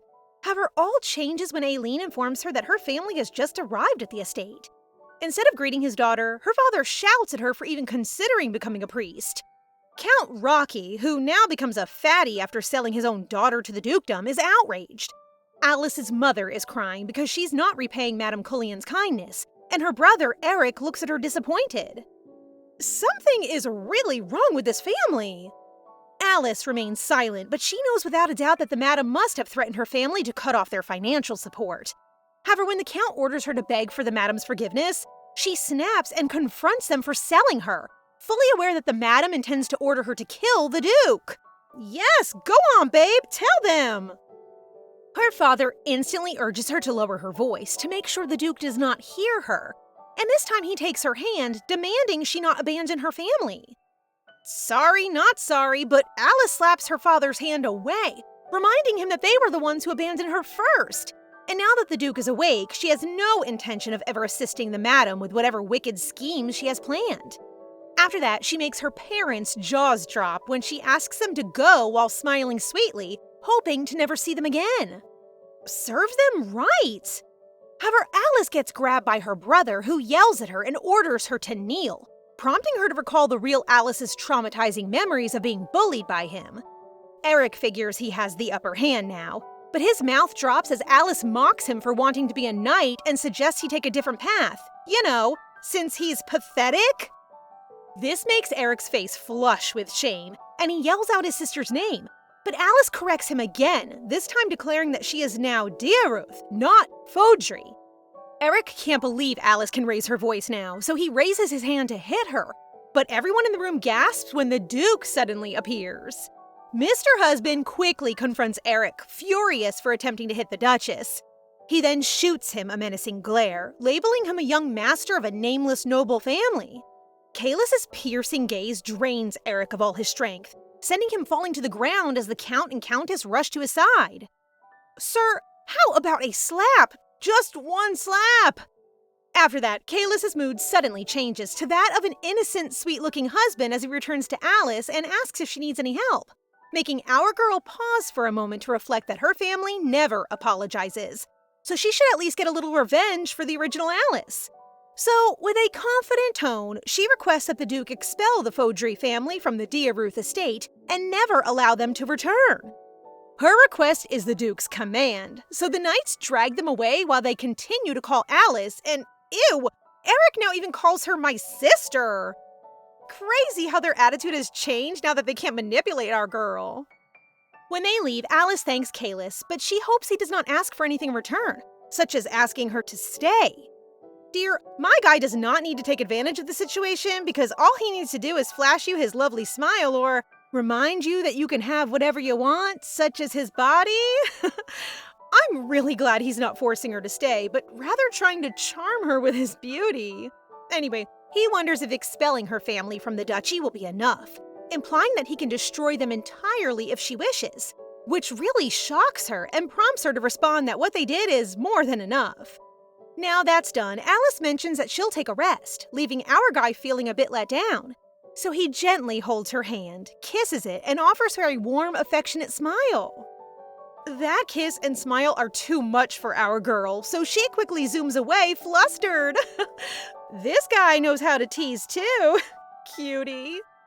After Alice leaves, Kalis directs Adrian to make sure the Duchess's dinner is extra special tonight, and orders him to find out where Eric is working as a knight, as he swears to revoke Eric of his title. Okay, no slap, but this will do. Kalis flinches a bit when Adrian brings up whether he has feelings for the Duchess, since he seems to treat her differently from everyone else. Kalis laughs and calls love a silly emotion, since because of love, his mother's life was shattered while his father ruined countless lives in the name of love. He has seen countless individuals recklessly risk their lives for the sake of love, leading him to believe that love is an empty and meaningless feeling, so he vowed that he will never fall in love. Oh, just you wait. You'll be head over heels for our girl before you know it. Kalis then informs Adrian that Alice saved his life, so it's only normal for him to do so much for her, prompting Adrian to bow and admit that he said something unnecessary. However, Kalis wonders why his heart is racing, and he suspects it's because he has never thought of someone special before. He then tries to convince himself that his emotion is caused by his fear of losing Alice's holy power. Sadly, that was indeed the case, and this isn't a love-at-first-sight story. The next day, Madame Cullion loses her temper when she discovers that Kalis has a meeting with the Emperor. She hurls things at Maris, blaming her for the delayed information, prompting Maris to fall to her knees and apologize. Her rage grows as she realizes that her strategy to entice Alice back to her side has failed because Count Fodry has been chased out by Kalis. Suddenly, her personal maid reminds her that she still has someone she can employ. When Kalis gets to the Imperial Palace, he tells Dr. Helkin to stay and wait for him before heading off to greet the Emperor. Kalis then recognizes the guy standing alongside the Emperor as Mechtren Vulcan, the Emperor's right-hand man who has served as the Emperor's eyes and ears for so long that the Emperor is unable to think on his own anymore. Kalis then expresses gratitude to the Emperor for allowing his marriage without any formal procedures, emphasizing that he received the Duchess's tender care and regained consciousness. This makes the Emperor flinch, because it shows not just his marriage, but also that he ignores the Empire's most powerful duchy, allowing Madame Cullion to seize control of it. Kalis is certain that the Emperor worries he will attempt to steal the Imperial family's power, thus, he'll be afraid of him until his death. He then decides to request permission from the Emperor to assume the role of head of the military forces, a position he had previously declined. The Emperor reacts, but Kalis remains calm, stating that he initially denied the position due to his involvement in the duchy's affairs, but now realizes he should have accepted it. The Emperor begins to stammer as he explains that Marquis Velo is currently occupying the position and that he cannot just ask him to step down, prompting Kalis to suggest they discuss the matter at their regular meeting next month, which he gladly accepts. After that, Kalis expresses his desire to visit the First Prince. Meanwhile, Alice strolls in the garden, her thoughts jumbled by Kalis, wondering if her overeating is causing her stomach discomfort. Suddenly, she notices an abandoned house behind the estate, sparking her interest, but she flinches when she hears a rustling sound nearby. Seeing Maris surprises her and makes her anticipate that Madame Cullion is with her, leading her to rush inside the abandoned house to hide. Alice looks out the window, hoping to get a good look at Maris, but she's stunned to see her chatting with a guy named Tom. Listening to them really piques her curiosity about what's going on, especially since Maris seems more anxious than usual. Suddenly, Tom suggests they talk inside the abandoned house, causing Alice to panic. However, Maris quickly declines, expressing her fear as she tells him that the old house is where the previous Duchess died, which makes Alice realize that Maris is talking about Kalis's mother. What a sicko family, letting Kalis's mother die in this isolated cabin away from everyone! Maris then hands him a piece of paper and tells him to go to that location and act as if he's there to pick up the medicine for Madame Cullion. But Tom feels uneasy because the place sells poison. Maris reminds him that their life depends only on the success of Madame Cullion's plan. She assures him that he does not need to be concerned. As long as he delivers the poison, Dr. Helkin will manage the rest. However, she warns him that he needs to deliver it within 2 days, as the plan is set to unfold in 3 days with the arrival of the young Master Adelum, while Alice is left in terror, as she can't believe she overheard an assassination plan. All I can say is that Cullion clearly lacks imagination. Like, really? Poison? Again? Back to Kalis, he is now inside the First Prince's room, and as soon as the Imperial Guard leaves, he instructs Dr. Helkin to promptly diagnose the prince's condition. He then recalls the Empire's 3 princes. The first prince, Culicino van Pentium, son of the late Empress. The second prince, Axion Pentium, son of the current Empress. And the third prince, Alvin Pentium, son of one of the Emperor's bedroom maids. The first prince was the most talented of the 3, but a poisoning event 2 years ago rendered him unconscious. The second prince, known as a headache, is a notorious troublemaker in noble circles. The third prince, who we all know is the novel's main lead, is viewed as a stain on the Imperial's family reputation, and no one knows what he looks like.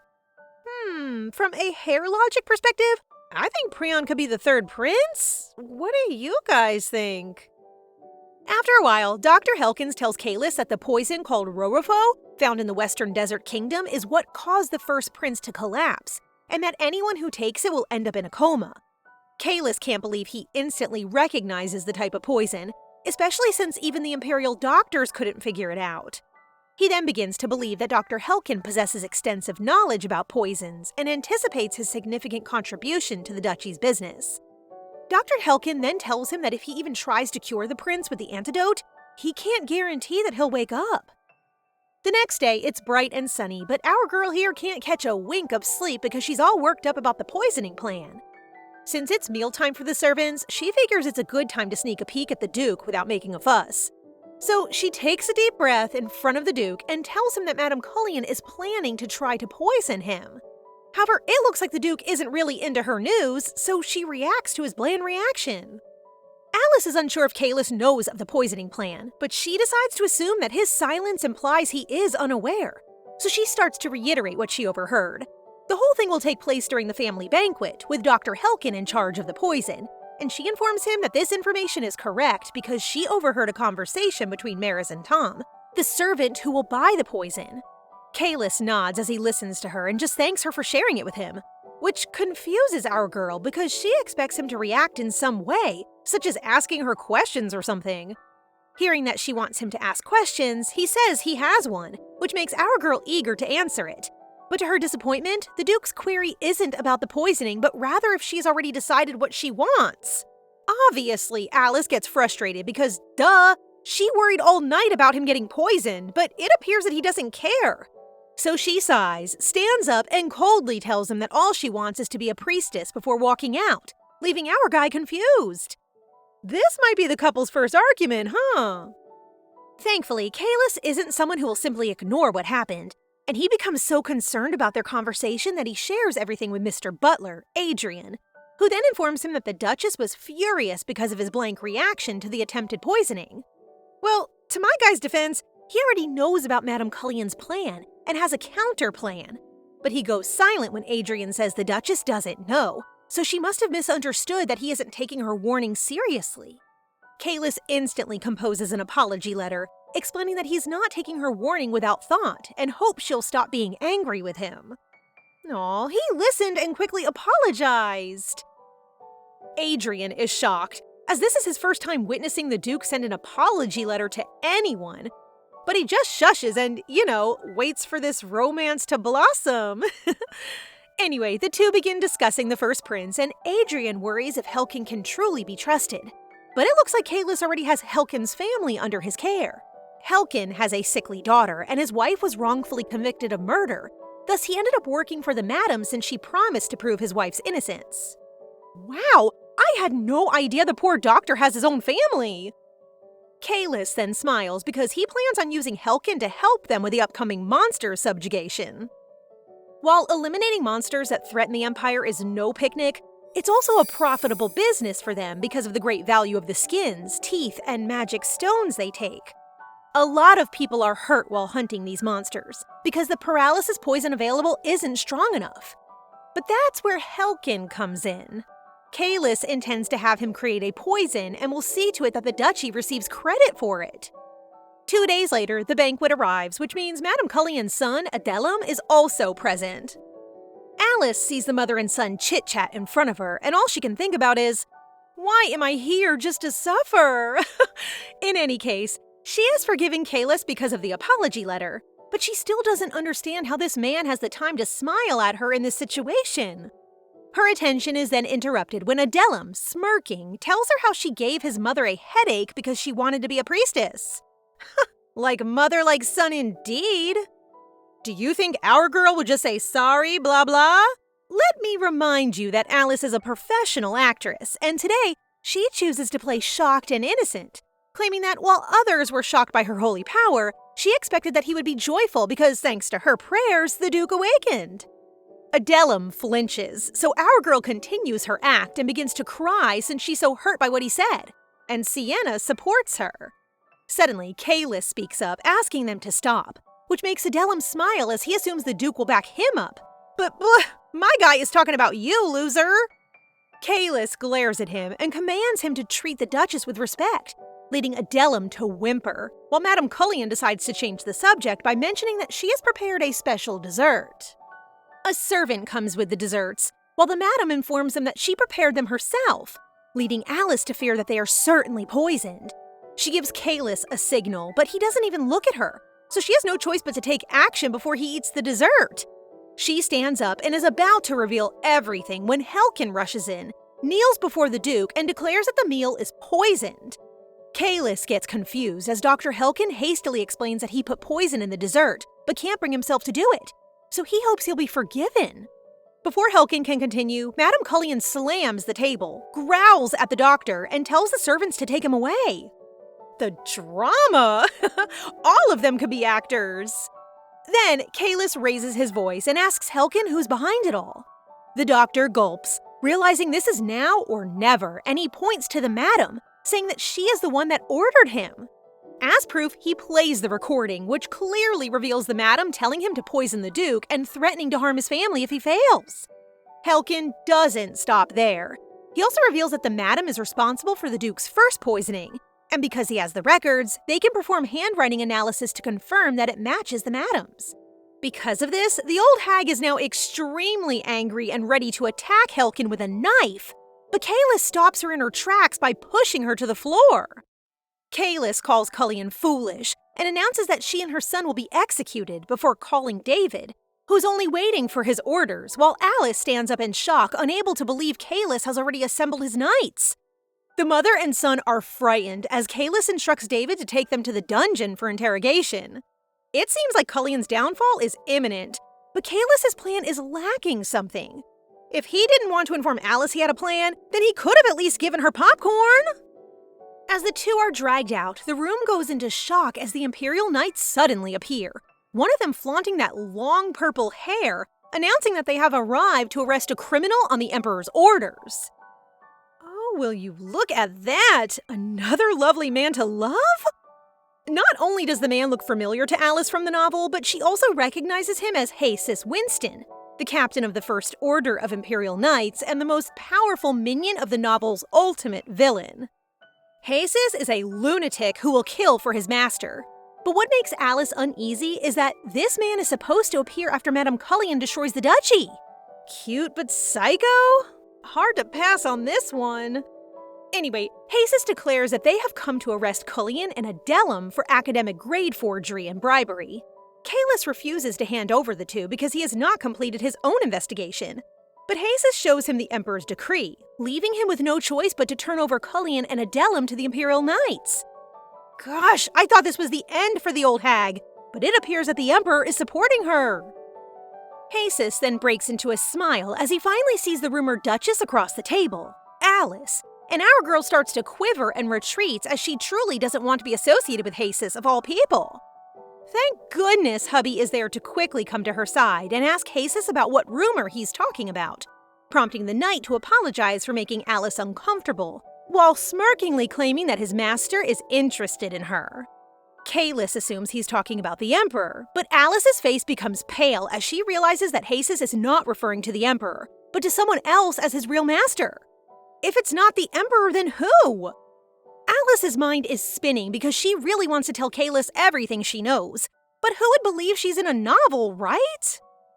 Meanwhile, Kaelus's aide is concerned that the Emperor would ignore the poisoning incident and just send Madame Cullion away, something Kaelus cannot prevent. But Kaelus is unbothered since they've collected plenty of evidence of Cullion's wickedness that they'll give to the Emperor tomorrow, which even the Emperor can't disregard, as it is under the law that attempted murder of a noble family head permits him to execute the criminal. However, the thought that the Emperor orchestrated it all worries him since he knows the Emperor isn't very bright. This makes him think of the present Empress, Raliella Pentium. I've seen many evil empresses, but she doesn't look like one. The Empress is also deemed as a beacon of light, and she despises corrupt nobility such as Birkin for accepting bribes from Cullion. Thinking of the Empress reminds him that he ran into her when he went to see the first prince.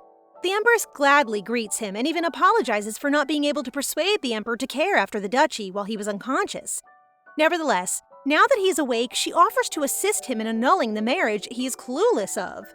At the time, Kaelus dismissed it, but today, he finds it weird that the Empress brought up his marriage. Wait, so the Empress may be the true villain? When Kaelus refuses the Empress's help, she flinches somewhat because she thinks it's unusual of him. But she is now convinced the Duchess must be a kind person and would like to see her soon. The next day, while Kaelus is on his way to the palace, Alice takes the chance to ask Adrian if she can visit the temple to pray. But in truth, she wants to request that Prion make her a priestess ASAP. She really wants to go away now that Kaelus, who isn't meant to wake up, is awake and Hasis has already appeared, implying that the novel is becoming more twisted and unpredictable. However, a guest from the Imperial Palace has disturbed her plans for today, and it's not just anyone, but Countess Marina, the Empress's right hand, who then reveals that the Empress likes to meet with her. The Countess seems so nice as she delivers the message, but Alice knows it's not just a wish but a command from the Empress, so she has no choice but to comply. When Alice arrives, she is greeted warmly by the Empress, whom she finds beautiful. But our poor girl can't help but be scared because this pretty and innocent-looking Empress is actually the novel's real villain. She uses her beauty and influence to manipulate officials like a chess piece, and she will kill many people to make her son, the second prince, the Emperor.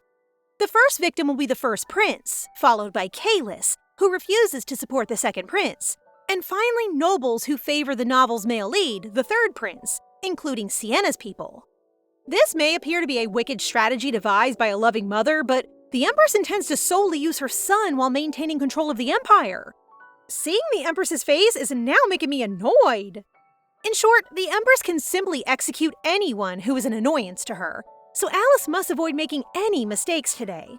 The Empress initiates the conversation, stating that she's really lovely, which is likely why the Duke wishes to keep her, especially after she saved his life. Alice quickly mentions that it was all because of her prayers, prompting the Empress to mumble, "I know it's all thanks to your holy powers." Okay, she is getting creepier. As Alice's thoughts drift and her sweat begins to drip, the Empress casually claims that the Duke was bedridden for 6 months, making it sound more plausible that her holy power saved him. Alice claims that her holy power is insufficient to accomplish this, but the Empress argues that after the Duke refused to divorce her, she suspected that she has a power that can't be ignored. When Alice realizes there's no turning back, she chooses to be more direct and ask what the Empress wants from her, prompting the Empress to reveal that she wants her to become the next pope and support the second prince to the throne. She wanted to be a priestess to be protected, but she can't do that either. At this point, girl, you need to leave the Empire and avoid their drama. The Emperor examines all the evidence that Kaelus has presented to him and decides to send the criminals back to the duchy the next day. Kaelus then sees this as his opportunity to warn the Emperor to stop paying attention to his wife. But just as he mentions Alice, the Emperor cuts him off, sounding unconcerned. This prompts Kaelus to realize that the Emperor has no interest in Alice.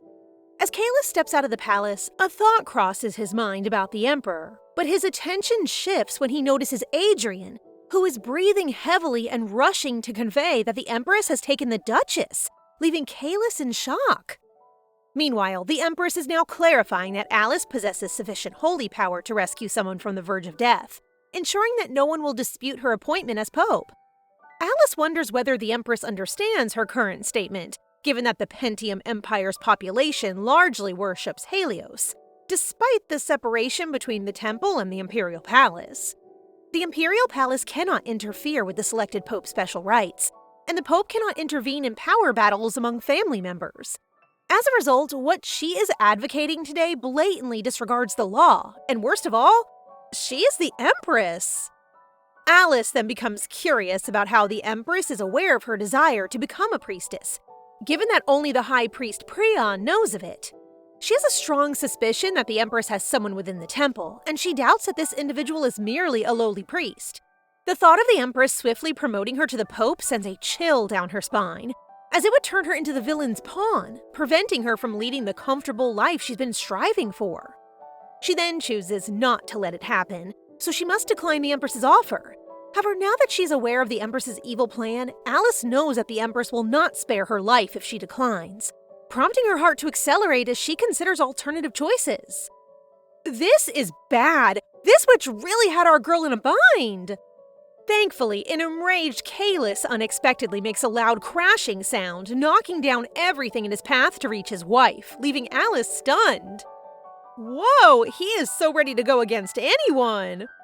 Despite the efforts of the maids to obstruct him, Kalis remains calm as he approaches the empress, explaining that his desperation led him to act rudely. He continues by telling the empress that he was worried about his wife after hearing that she had suddenly brought her there, and seeing all the imperial knights surrounding the area. However, he now acknowledges the inadequacy of his apology and prepares for the empress's punishment as he bows his head. The empress orders her minions to leave and informs Duke Diaruth that she will not impose any punishment upon him. He promptly expresses his gratitude for her mercy. Upon seeing his wife, he quickly holds her gently and inquires about her well-being, noting her pale appearance while stroking her flushed face. He then informs the empress that his wife doesn't appear well, so they have to leave, prompting Alice to quickly bow before the empress to excuse them both. Alice feels a wave of relief when they make it out of the empress's palace alive. Kalis can't help but ask her what the empress said that made her look so pale, making it seem like he's genuinely concerned for her. But she can't really say anything to him because she doesn't have proof that the empress said something that could get her executed right away. And honestly, no one would believe her anyway. After a little pause, she gently reminds him that he had promised before to go along with any request she has. So she desperately asks him to send her somewhere really far away from the Empire. My poor girl really doesn't want to get involved anymore. Kalis takes a moment to process her words before casually asking her why she needs to leave the Empire. Despite her desire to tell him the truth, she just says she'd rather get some rest and suggests that they talk later. Upon arriving home, Alice chooses to head to her room first, and Kalis agrees. As she climbs the stairs, her thoughts linger on the certainty that the Empress will attempt to reach out to her once more, and she contemplates seeking a resolution after she rests, leaving Kalis wondering what the Empress is planning. He believes the Emperor is not responsible for what transpired this time, so the master that Hasis refers to is the Empress. His brain is really braining, and I love it. He then instructs Tesseri to investigate the Empress, leaving him in disbelief and prompting Kalis to reiterate his desire to learn everything about her. Meanwhile, Alice wakes up early in the morning and thinks it's a good time to sort out her thoughts. She carries a pen and paper with her, thinking that if she keeps everything organized, she might just uncover a bit of hope for survival. She then starts listing all the changes that have occurred from the original novel. Kalis regains consciousness. Madame Cullion will be thrown out at any moment, but it will be the Duke's doing, not Lady Meltonese, and the ultimate villain is the Empress, who makes her an offer that she declines. As a result, she concludes that the Empress would surely approach her again, and in the worst-case situation, she may even attempt to kill her, which scares her terribly. She regrets not being able to go to the temple, which she considers to be her safest refuge due to the Empress's insider presence. She then thinks there's just one place where the Empress doesn't have any ties, and that's the Diaruth Duchy, or more precisely, right by Kalis's side. With a glimmer of hope, she pledges to do everything she can to heal Kalis, and together they will defeat the Empress. But how can she tell him that the Empress is the enemy when all of her actions will not be revealed until the end of the novel? In the novel, after the third prince and Sienna defeated the monsters and returned to the capital, the nervous Empress attempted to murder the third prince. While on his assignment, Hasis leaves a clue that leads back to the Empress, showing her as the ultimate villain. However, if she waits until it happens, it will be too late. According to the original story, the next evil act that the Empress will order is the assassination of Lady Rosetta, a Viscountess who was struck by an arrow and perished during the hunting competition held at the Imperial Palace. Initially disguised as an accident, it eventually uncovered the Empress's role. Alice thinks that if Kalis joins the competition and sees the crime happen, they'll have a strong advantage to use against the Empress. She feels pleased because she has found some hope, but suddenly her lamplight goes out, and she hears a creaking sound that prompts her to become alert. It's dark inside, but she sees someone approaching through the terrace with a knife, which leads her to believe that the Empress sent the assassin to kill her. Whoa, the Empress really said ka-chow! It's just been a day, yet she already wants our girl dead! Alice then collects her thoughts, thinking the assassin believes she's in bed, and she plans to run as soon as the knife pierces her sheets. She sprints towards the door, only to discover that another assassin has already trapped her, leaving her with no alternative but to desperately cry out for help. Considering how terrified Alice is, I'm amazed that she still manages to avoid getting stabbed. She begins to grab objects from a table and tosses them at the assassin, including a vase, which sends him reeling. His head starts bleeding, making him even more furious and prompting our girl to scream internally, but she chooses to remain calm and use her holy power.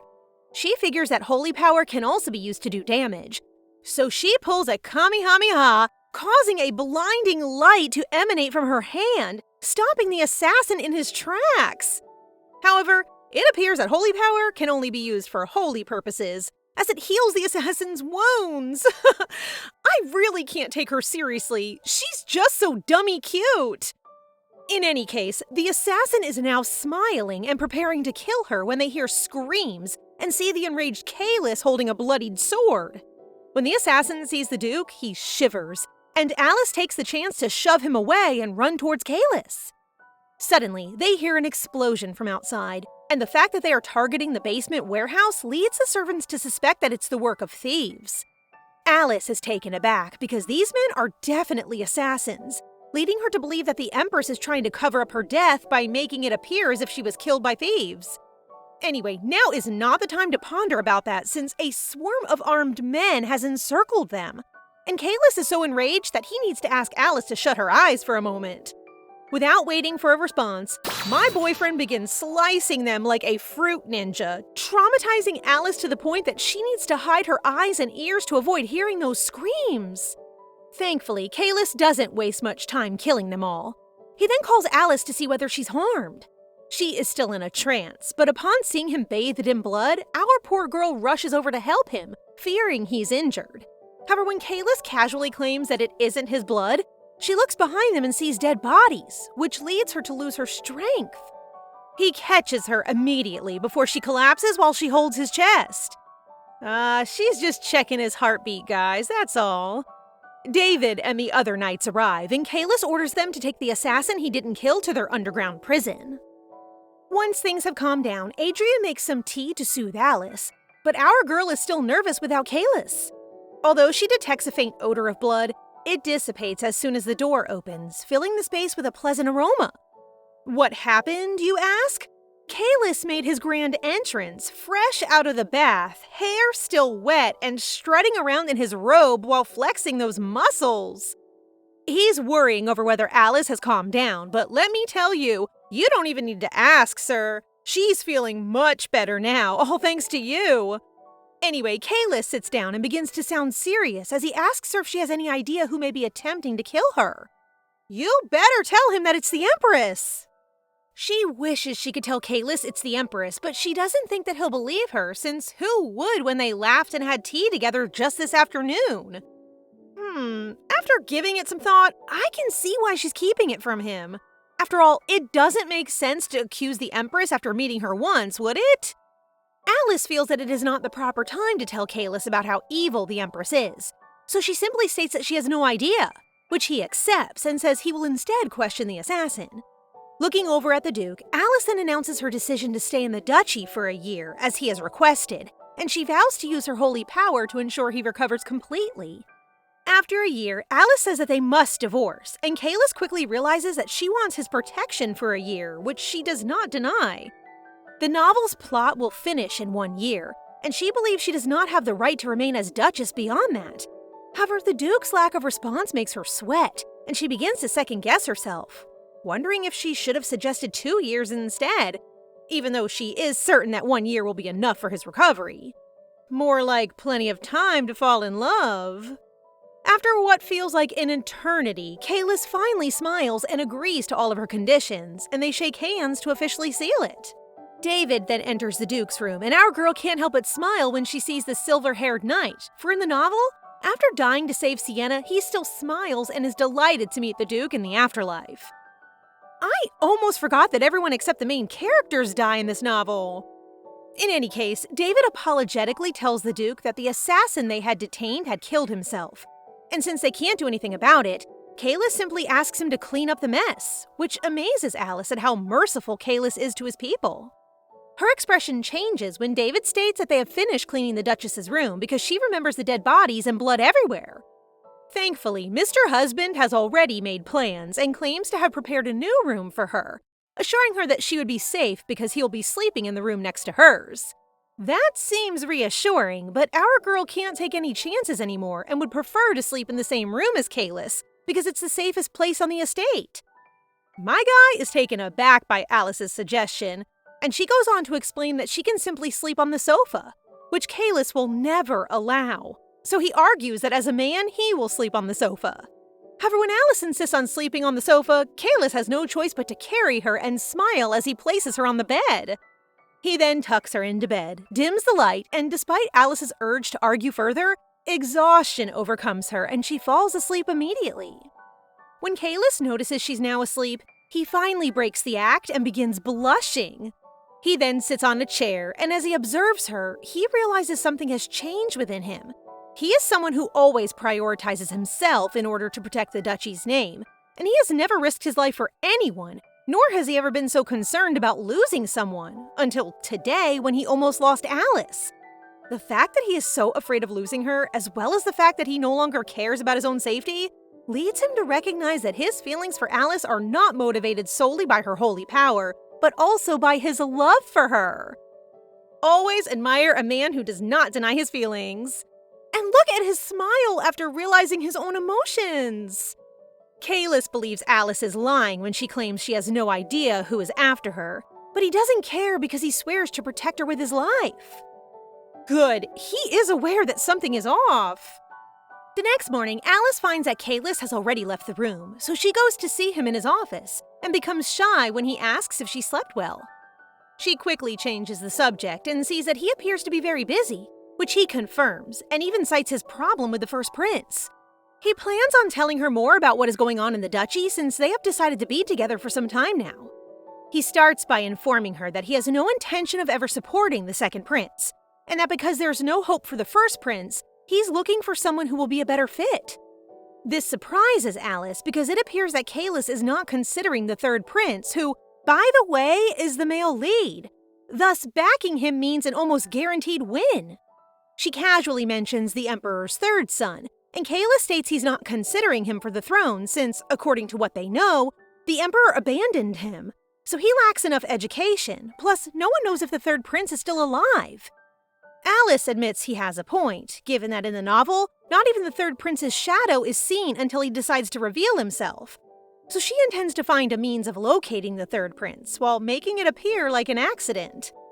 For the time being, she requests the Duke's permission to visit the temple in order to inform Prion that she no longer wants to become a priestess.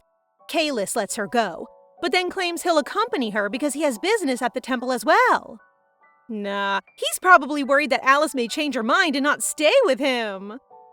When they arrive at the temple, Alice hurries to greet Violet, while the paranoid husband hugs Alice in front of everyone and introduces himself, causing Violet and the other priests to blush. Alice is feeling awkward, so she explains that they have come to see High Priest Prion, and when Violet informs them that Prion is at the almshouse, Kalis, who is still holding his wife's shoulder, prepares to accompany her there. They look adorable here, and Kalis is giving off some serious jealous husband vibes. However, he is stopped by Alice, who tells him to go work on his business at the temple and that they should meet up later. The lovely priest greets Alice and wonders what she has to say, but our girl is hesitant to say it because, after all, Prion has done so much for her. Prion notices her sweating and realizes she's come to tell him she no longer wants to be a priestess. Well, he realizes this given that Madame Colleen is no longer a threat to her, prompting Alice to apologize to him, but this guy is simply too pure and is relieved that her situation is getting better. After that, Alice warns Prion that someone from the temple is working for a major figure in the Imperial Palace, which surprises the priest because the temple and the Imperial Palace are not permitted to interfere in each other's affairs. She's unable to share any additional information since if the Empress intends to make her pope, it means that the Empress intends to get rid of Prion. But there's no guarantee of Prion's future because the story keeps getting more twisted. This lovely blonde sourly admits that there are corrupt priests, so he trusts her warning but advises her not to tell anyone because it could risk her life. However, their conversation is cut short when a little girl runs up to Prion and knocks Alice down. The small child trembles and panics because she has wounded a noble, prompting Alice to request Prion to calm the child since she's perfectly fine. Thankfully, his calming voice works on the child, who now smiles and thanks Alice for forgiving her before skipping away. Once the child is left, Prion expresses his gratitude to Alice because nearly none of the nobility are tolerant of civilians like her, prompting Alice to recall that Prion is also a commoner. Thus, he must have had a bad experience with nobles. Prion then kneels before her, having noted that she injured her ankle when she fell. And while holy power can't be used on oneself, Alice permits him to heal her, which feels unexpectedly warm. Uh-oh, look who showed up. Kalis, who is so irritated with my innocent and sweet Prion. Love how clueless Prion is. She's not sure why, but she notices Kalis is angry. So she explains that Prion merely healed her ankle, leading Kalis's focus to shift to her with concern. Prion realizes his presence is no longer required, so he leaves, while Alice can't help but find Kalis adorable because he resembles a puppy trying to protect her. Right? He's really cute. Given that her heels are broken, my guy takes advantage of the chance to perform the legendary bridal carry. Look at him blushing over his own work! Cuties! So guys, what do you think of this story so far? Please subscribe and turn on notifications for updates on this and all our other stories, so you can be the first to find out when they're out. Thank you so much for your support. See you in the next one!